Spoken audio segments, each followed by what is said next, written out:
Shalom, salam damai dalam kasih Tuhan Yesus.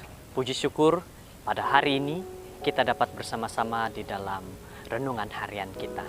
Saudara-saudara yang terkasih, judul renungan kita adalah Jadilah Umat Tuhan Sebenar. Dan ayat renungan di dalam Roma 2 ayat 23. Engkau bermegah atas hukum Taurat. Mengapa engkau sendiri menghina Allah dengan melanggar hukum Taurat itu? Banyak orang mengatakan diri mereka yang mana luaran. Mereka ditunjukkan begitu setia kepada Tuhan, mengikut Tuhan kemana sahaja.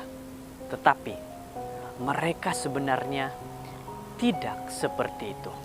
Berjumpa dengan pendeta atau pemimpin di gereja, mereka memegahkan diri dengan sombongnya.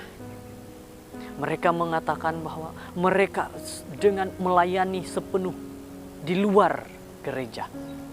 Mereka memperlihatkan diri dengan kesombongan mereka. Ada sebuah ilustrasi seperti ini.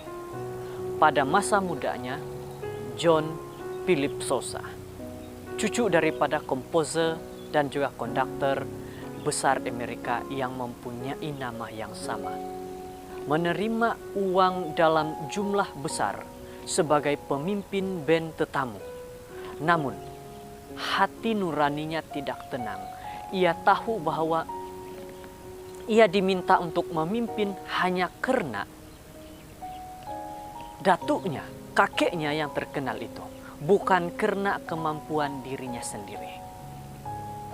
Saudara-saudara, sebenarnya Sousa yang muda ini bahkan tidak dapat pun membaca satu not musik, dan akhirnya ia pun memutuskan untuk mengakhiri permainan yang menguntungkan ini dan mencari penghasilan dengan kemampuan dirinya sendiri.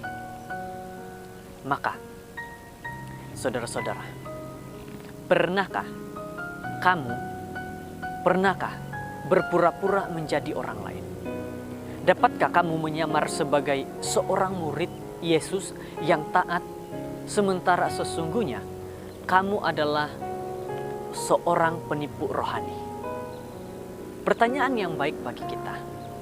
Mungkin pertanyaan ini mengejutkan kepada kita, seperti tersiram air sejuk. Tetapi dari beberapa pengalaman kita sendiri, maka kita dapat mengetahui bahwa penipuan terhadap diri sendiri ini mungkin saja terjadi. Dosa yang paling sering dicelah Yesus adalah kemunafikan bangsa ataupun orang-orang Farisi.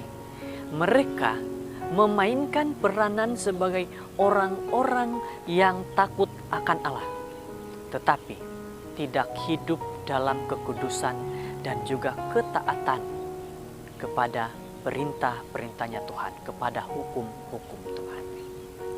Yesus memandang mereka sebagai pemimpin-pemimpin buta. Kita boleh baca ini dalam Matius 23 ayat 24. Dan berkata bahwa mereka membersihkan bahagian luar cawan, tetapi di dalamnya penuh dengan sisa-sisa rampasan dan kerakusan, dalam ayat 25. Saudara-saudaraku yang terkasih, apakah diri kita sedang berpura-pura? Kita lihat kepada diri kita sendiri pada saat ini. Inilah pertanyaan. Ini pertanyaan yang menuntun pengujian diri yang disertai oleh doa. Pertanyaan ini juga seharusnya memotivasikan kita untuk mengadakan perubahan dalam sikap dan cara hidup kita. Saudara-saudara, menjadi umat Tuhan seharusnya tidak ada kepura-puraan dalam diri. Karena itu akan menunjukkan siapa kita dalam kehidupan sebagai seorang umat Tuhan. Tidak ada kepura-puraan. Kita harus menuruti Tuhan dengan bersungguh-sungguh. Semakin kita berusaha untuk menjadi siapa diri sebenar kita, maka semakin sedikit kita mencoba untuk menyembunyikan jati diri kita. Saudara-saudara, renungan pada hari ini membawa kepada kita supaya melihat kepada diri kita, apakah kita benar-benar seorang umat Tuhan ataupun seorang umat Tuhan yang berpura-pura. Lihat kembali diri kita, tanyakan kepada diri kita, di mana kita? Inilah renungan kita, semoga menjadi satu nasihat, dorongan bagi kita. Terima kasih, Tuhan memberkati. Shalom.